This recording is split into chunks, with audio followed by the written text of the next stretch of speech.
નમસ્કાર.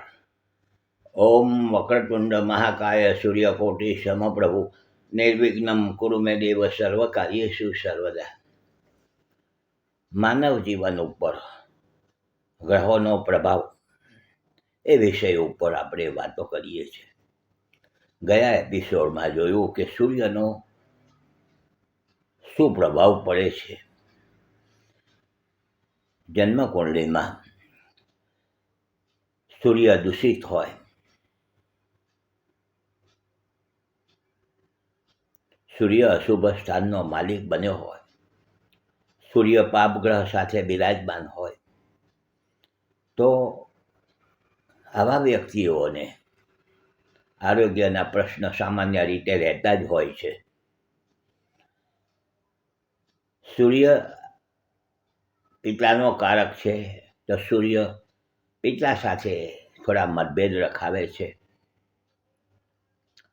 કા પિતાનું સુખ ઓછું આપે છે. સૂર્ય સત્તાનો કારક છે, માન પ્રતિષ્ઠાનો કારક છે. જન્મકુંડળીમાં સૂર્ય શુભ સ્થાનમાં બિરાજમાન હોય, શુભ ગ્રહની દ્રષ્ટિ હોય, આવી વ્યક્તિઓને માન પ્રતિષ્ઠા ખૂબ સારી મળતી હોય છે. સામાન્ય રીતે સવારે 10 વાગીને લઈને 2 વાગ્યા સુધીના જે લોકોના જન્મ થયા હોય છે, એ લોકોના સૂર્ય બળવાન ગણાય છે, મોટાભાગે બળવાન ગણાય છે.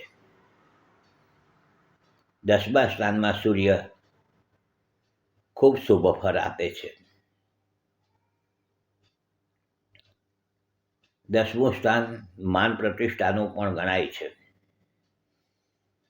તો આ રીતે પણ આપણા જન્મકુંડળીમાં સૂર્ય ગ્રહ બિરાજમાન હોય તો એનું ફળ મળવાની પૂરેપૂરી સંભાવના આ રીતે કહી શકાય.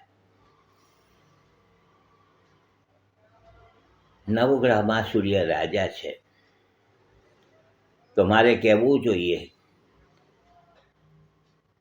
કે સૂર્ય આરોગ્યના કારક છે.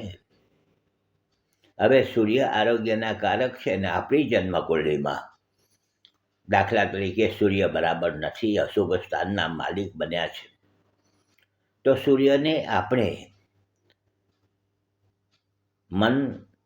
મંત્ર જાપ કરીને, સૂર્યનું દાન આપીને, સૂર્યના નંગ છે, સૂર્યનું યંત્ર છે, કોઈ પણ રીતે આપણે સૂર્યને બળવાન બનાવી શકાય છે.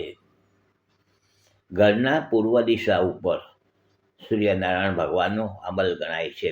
ઘરના અંદર વાસ્તુશાસ્ત્રમાં ઘરના પૂર્વ દિશા ઉપર સૂર્યનારાયણ ભગવાનનો અમલ ગણાય છે. તો કહેવાનો આશય એ છે કે સૂર્ય માનવ જીવન ઉપર શું અસર કરે છે તેની વાતો આપણે સામાન્ય રીતે કરી છે.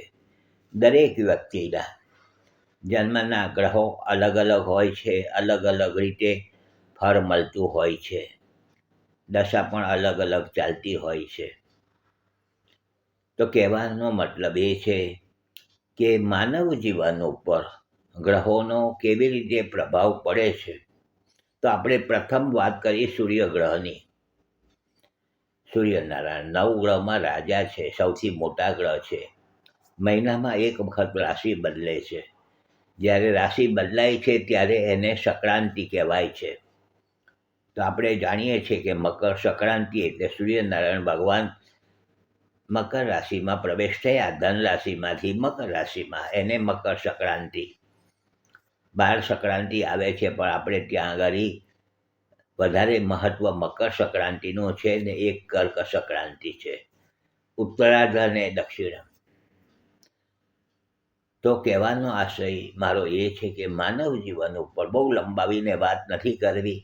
માનવ જીવન ઉપર ગ્રહોનો શુભ અશુભ પ્રભાવ પડે છે. અશુભ પ્રભાવનું શુભમાં રૂપાંતર થઈ શકે છે.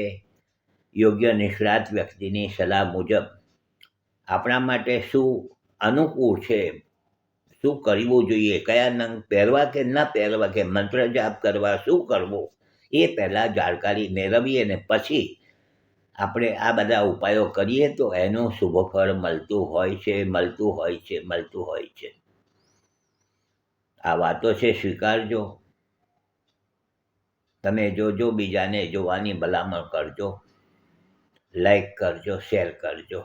કાલે પાછા મળીશું નવા વિચારો સાથે, નવી વાતો સાથે. ત્યાં સુધી હસમુખલાલ ઝવેરીના સૌને નમસ્કાર. જય શ્રી કૃષ્ણ. ઓમ નમઃ શિવાય.